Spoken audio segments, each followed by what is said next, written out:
home inspections, and we have here Tom Vattovaz, again, the president of Canadian Home Inspection Services. And first we're going to talk a little bit, well, yeah, nice to have you back always, Thank you. Always. Yeah, it's so good we get to to have here. some insight on home inspections. And of course, as we know, not everybody has one, or not everybody does one, but we're trying to just enlighten people with a little bit more background information so they're not just going into these things blind. Well, why it's important to get one, right? Exactly, exactly. Yeah. You know, in today's segment, I kind of want to talk about insurance criteria when buying a house. Okay. Okay, because there are issues with insurance companies that have issues with certain aspects of older homes, primarily. Right. Okay, and we're going to talk briefly about knob and tube wiring. Okay. That's what this is? Okay, and that's I've never seen this. I know. Yeah. That's the thing. Okay, and these are the tubes, and obviously these are the knobs. Okay. And you know, they're dating back around the 1930s.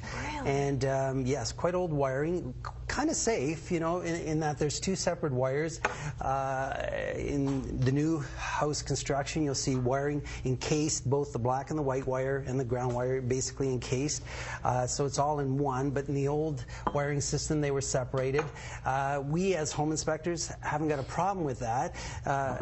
It's these insurance companies that have problems with insuring homes with knob and tube wiring. So it's tough to get insurance for your home if you have this dated style of wiring? Exactly, and quite often we're telling people if there is any knob and tube wiring in the house that it will have to be removed.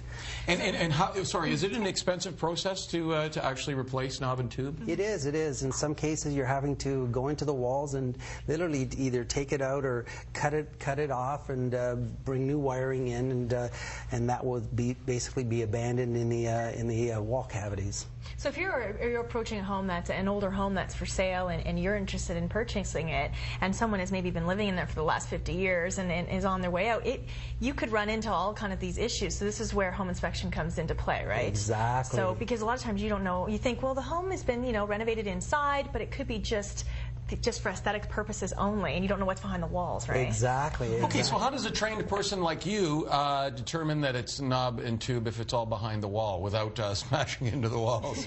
And that's a great question. Quite often you'll see where new wiring is attached to what's called a junction box in the basement area, and from there it is basically taken off, and you can see remnants of, or either remnants that have been cut off, or wiring that actually goes into the wall cavities. So you will see parts of it in the basement area going up. Okay, now that is galvanized plumbing. So our next topic is galvanized plumbing, or actually that is buried oil tanks. Okay, and these buried oil tanks. Yeah, these are buried oil tanks. So these are pictures of buried oil tanks that have lines coming into the house, and they have just been severed, and we do not have these or allow these in homes anymore.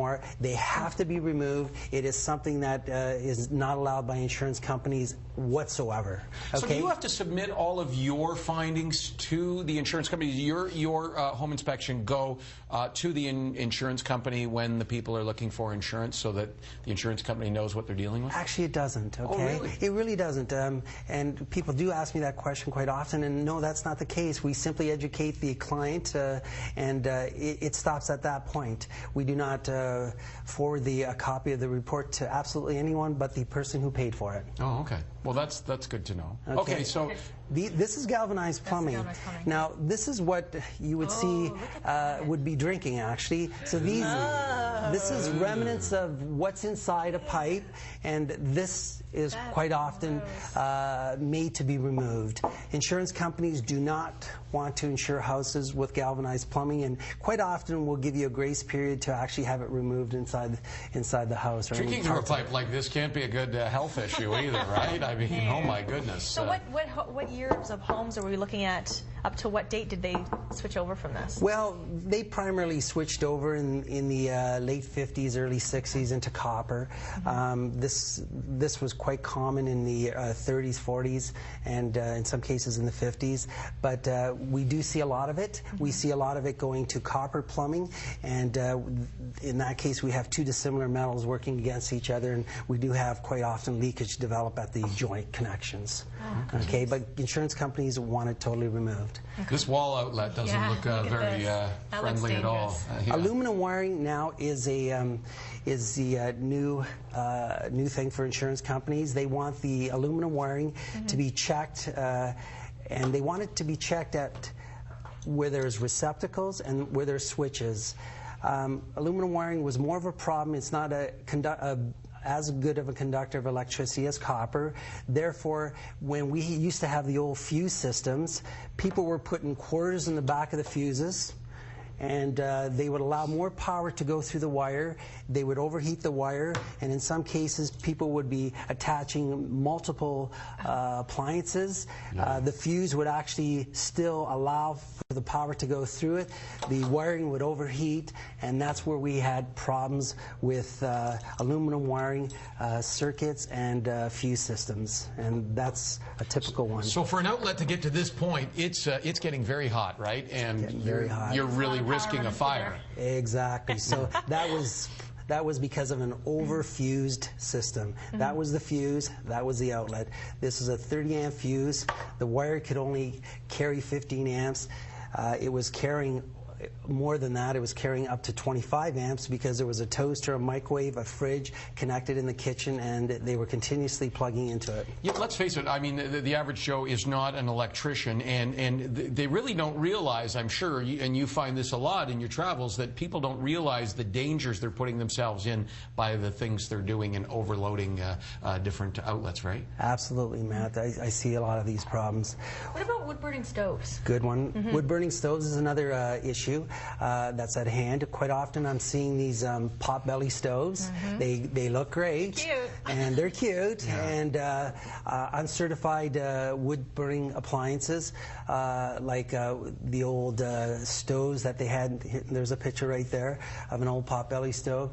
These old wood stoves. There's another unit there. This is an uncertified unit, so it has to meet certain combustible clearances. And when that one looks like it's totally crooked. Yeah, it's a little off. Yeah. There you go.